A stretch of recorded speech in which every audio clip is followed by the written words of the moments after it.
వందే భారతమాతరం సురవరాం వాత్సల్యపూర్ణాందరా. అమ్మా, నువ్వు శ్రీచక్రాన్ని కలిగి ఉన్నటువంటి దానివి.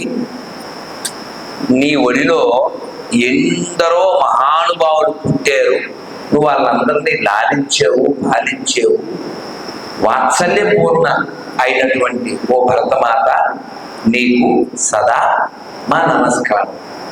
కానీ భరతమాత పట్ల, ఈ దేశం పట్ల ఆ మాతృభావన మనకి ఎలా కలుగుతుంది? కలగాలంటే ఇష్టం ఉండాలి. మీరు అంతసేపు ఎందుకున్నారు? ఈ బాటికి ఇంటికి వెళ్ళి పడుకోవాలి. ఎక్కడ 7 ఎక్కడ 10? ఎందుకున్నారు? ఇష్టం, ధర్మం పట్ల ఇష్టం. ఆ ధర్మం కోసం పోరాడే వాళ్ళ మాటలు వినాలి అని ఇష్టం. నేను అందుకే రాగానే చెప్పాను, మీరు గ్రేటు, మేము లేటు. అది మీ ఫేటు. అయినా బికాజ్ ఆఫ్ అవర్ సేటు యూ ఫినిష్ ద ప్లేట్. తిన్నారా? అమ్మయ్యా. అంటే నేను తిన్నాను, నేను మిమ్మల్ని తింటాను తప్ప నేనేమి తిన్నాను.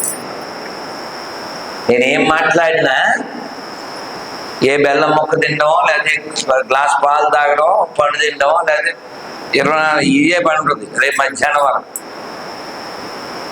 ఈ వాయిస్ ఎలా వస్తుంది? ఒక భోజనమే చేస్తాను, ఒక్క ప్రసాదమే. 4:30కి ఎప్పుడయ్యింది. మళ్ళీ రేపు ఏదో ఉంది, 3లో 4లో 5లో. మరి ఎలా ఉంటాం? చెప్పాలి. ఎవరికి? మనసుకు చెప్పాలి. ఏం చెప్పాలి? ఇప్పటిదాకా మేసింది చాలు, 50 ఏళ్ళ నుంచి మేస్తున్నావు కాబట్టి దీనికి ఆపు. యు ఆర్ నాట్ తోపు. నీ మీద వేస్తారో కట్టెల మోపు. అర్థం కాలే? హిందీలో చెప్పనా? దో దిన్ కా మేలా అభి అకేలా.